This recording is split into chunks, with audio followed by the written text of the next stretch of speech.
안녕하세요. 저는 여러분과 함께 좋은 책을 공유하고자 책 리뷰를 하게 되었습니다. 그 첫 번째 책으로 오늘은 부자의 방에 대해서 함께 알아보겠습니다. 부제는 4,000명 부자의 방을 보고 알아낸 공간의 비밀이고요.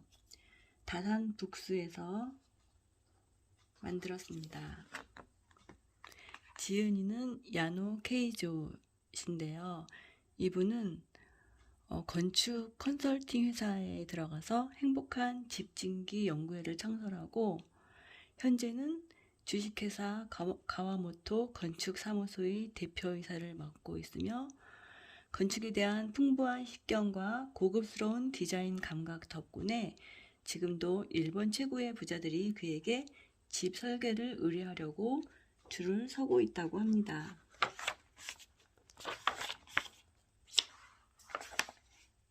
보시면 부자들의 공간 활용법에 대해서 이렇게 나와 있는데요. 케이스 1으로 이 그림은 피로를 풀고 활력을 충전하는 부자들의 공간 활용법에 대해서 간단한 설명과 함께 처음에 이렇게 그림들이 나와 있어요. 그리고 또 케이스로 두 번째 케이스로 가족의 행복을 지키는 부자들의 공간 활용법 해서 부자들은 어떻게 공간을 활용하고 있는지 사진과 함께 간단한 설명이 되어 있고요. 그리고 또한 그렇다면은 건강과 돈을 부르는 부자들의 공간 활용법은 어떻게 되는지 또 간단한 설명과 함께 화보들이 나와 있습니다. 그리고 미국의 작가 조이스 메이나드라는 분이 한 말인데 좋은 집이란 구입하는 것이 아니라 만들어지는 것이다. 이렇게 말을 했다고 합니다. 우리는 보통 좋은 집을 구입하는 데 신경을 많이 쓰죠. 그렇지만 그 이상으로 만드는 것이 또한 중요한 것이지요. 또한 집뿐만이 아니라 업무 공간 활용법에 대해서도 능률과 창의성을 높이기 위한 부자들의 업무 공간 활용법은 어떤지 설명과 함께 이렇게 그림이 케이스별로 나와 있고요. 또한 그렇다면 더 건강하고 쾌적한 공간을 만들기 위한 소품들을 활용하는 것에 대한 것도 나와 있습니다. 그리고 좋은 기운을 주는 집은 어떤 것인지, 채광은 어떻게 되는지, 또 우리가 보통 요새 고층 아파트를 많이 짓고 있죠. 그런데 높이 올라갈수록 땅의 기운에서 멀어지는 것에 대해서 나와 있고요.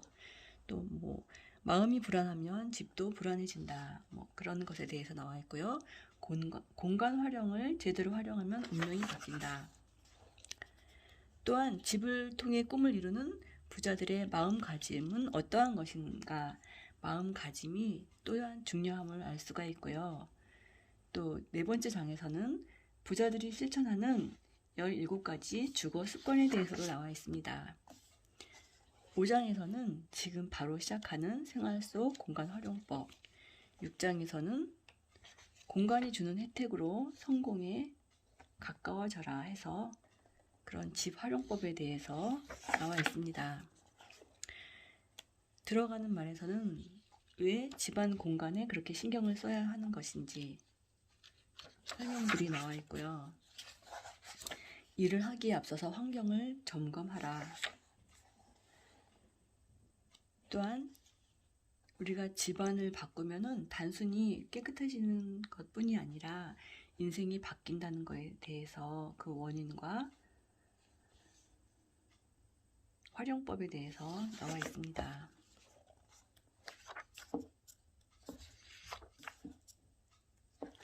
공간의 중요성에 대해서 많이 나와 있는데요. 제가 몇 가지를 읽어 드릴게요. 일이나 학업에 있어 능력을 지속적으로 발휘하는 사람들은 항상 의식적으로 자신의 주변 환경을 정돈한다.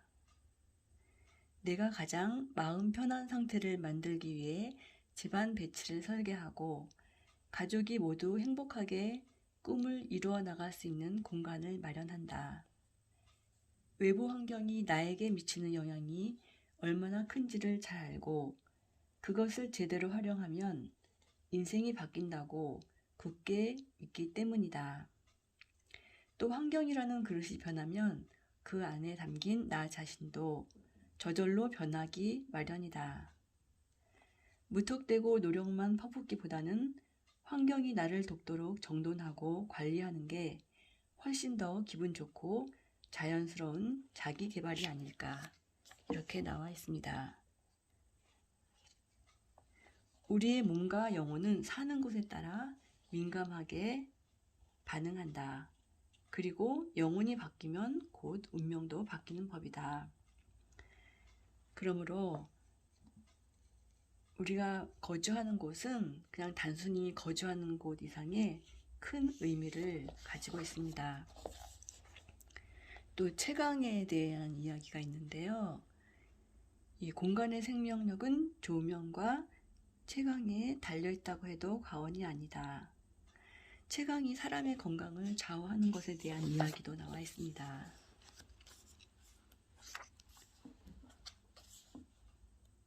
또 회의실에 대해서 또 어떻게 나와 있냐면요. 사람들이 막 싸우는 경우가 있잖아요. 사무실 인테리어를 손봐달라는 의뢰를 받고 어느 대기업을 방문한 적이 있다. 그곳에서 나는 직원들로부터 매우 무척 흥미로운 이야기를 들었다. 이상하게도 이 회의실만 들어가면 무조건 싸움이 납니다. 별것 아닌 일로 감정이 격해져 회의가 잘 진행되지 않아요.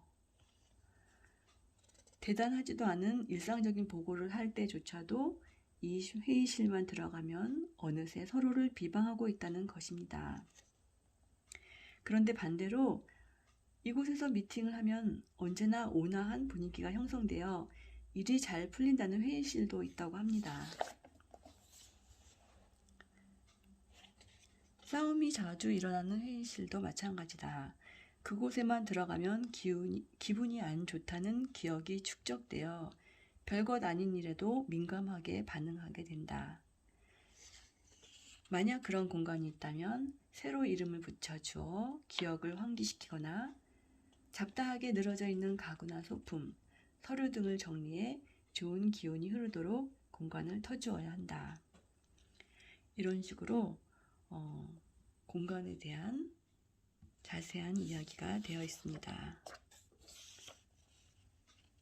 어떤 기억이 사람들의 머릿속에 축적이 되어 영향을 받는다고 하는 것이죠. 이 장에서는 공간을 제대로 활용하면 운명이 바뀐다. 그래서 공간 활용의 중요성에 대해서 나와 있고요. 또 공부방이 아이의 기질을 결정한다 해서 특히 초등학교 저학년까지는 식당이나 거실처럼 누군가가 지켜보고 있는 곳에서 지낼 때 안심하고 새로운 일에 도전할 용기를 얻는다. 곁에 어른이 있으면 나는 해낼 수 없어라며 쉽게 포기하지 않게 되고 자신감을 갖고 과제에 임하는 습관을 들일 수 있다. 이렇게 아이의 기질에 따라 공부방이 영향을 준다는 것, 또한 초등학교 저학년까지는 어떤 공부방이 좋은지, 가족의 집은 어떤 의미를 지니고 있는지, 방의 중요성에 대해서 나와 있고요. 창의적인 발상이 탄생하는 사무실이란 어떤 곳일까? 이런 것에 대한 이야기도 있습니다. 또한 어릴 때의 환경이 평생 습관을 만든다. 그렇게 해서 어떻게 아이의 방이 큰 영향을 미치는지, 따로 된 방이 어떻게 중요한지 되어 있고요. 3장에서는 집을 통해 꿈을 이루는 부자들의 마음가짐 해서 풍수의 법칙, 공간을 깨끗이 정리하고 방위에 맞게 가구를 배치하면 일이나 인간관계에서 높은 능력을 발휘할 수 있다. 사실 이 말은 세계적인 부자나 경영자들이 모두 중요하게 여기고 실천하는 진리다. 그래서 이런 풍수에 대한 이야기가 또 나와 있습니다. 집은 자신을 위한 최고의 선행 투자이다.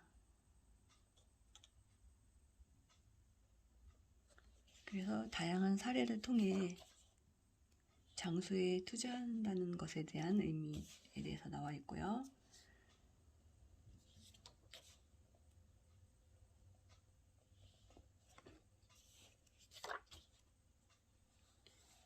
기운이 좋은 집, 좋지 않은 집에 대한 거, 또 집안의 좋은 기억을 축적하고 증폭시키는 것에 대한 이야기도 나와 있습니다. 또한 기능성보다는 아름다움을 우선시한다 해서 이것은 아름다운 주변 환경이야말로 인간의 능력에 막대한 영향을 미치기 때문이라고 합니다. 미국에서 이루어진 조사에 따르면 콘크리트 건물만 보이는 집에 사는 사람들보다 나무와 꽃이 두루 보이는 집에 사는 사람들이 집중력과 위기관리 능력이 훨씬 더 높다고 한다.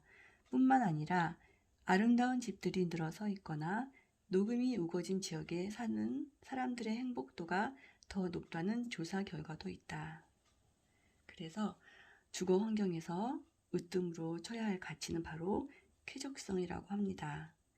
집을 선택할 때 기능보다 아름다움을 우선시한다. 커다란 공원이 근처에 있거나 강이 가까이 있어 하천 부지를 산책할 수 있고 미술관이나 박물관, 역사적인 건축물이 주변에 있어 미관이 뛰어난 곳에 살면 된다. 또한 집의 크기에 대한 거 이렇게 나와 있고요. 우리 집에 대한 마음가짐 점검하기. 또 4장에서는 부자들이 실천하는 17가지 주거 습관에 대해 나와 있습니다. 잠자리에 대한 이야기도 나와 있고요. 좋은 사람을 불러 집안의 기운을 채우는 것에 대한 이야기도 나와 있습니다. 그래서 풍수를 적극 활용하는 방법, 또 각 방위가 가진 힘에 대해서 나와 있고요. 또 서지에 대한 이야기도 나와 있어요. 자, 그리고 전자파에 대한 이야기, 차단하는 거, 가정 도서관을 만드는 이야기 이렇게 나와 있고요. 우리 집의 장점을 찾는 것에 대한 이야기도 나와 있습니다. 그리고 사는 장소를 가꾸는 것이 가장 중요한 삶의 기술이라고 합니다. 그래서 부자들이 매 순간 실천하는 공간 활용 습관에 대해서도 나와 있는데요. 잠자는 공간에 막대한 투자를 한다. 화장실을 깨끗이 관리해 재물운을 모은다. 생업과 생활을 두어 생명력을 불어넣는다. 혼자 사색할 수 있는 장소를 마련한다. 집이 휴식처가 되도록 취미 공간을 만든다. 열린 공부방으로 아이의 자립심을 키운다. 남에게 자랑할 만한 장소를 꾸민다. 가정 도서관을 두어 책 읽는 분위기를 조성한다. 가족의 꿈과 미래를 집에 고스란히 반영한다.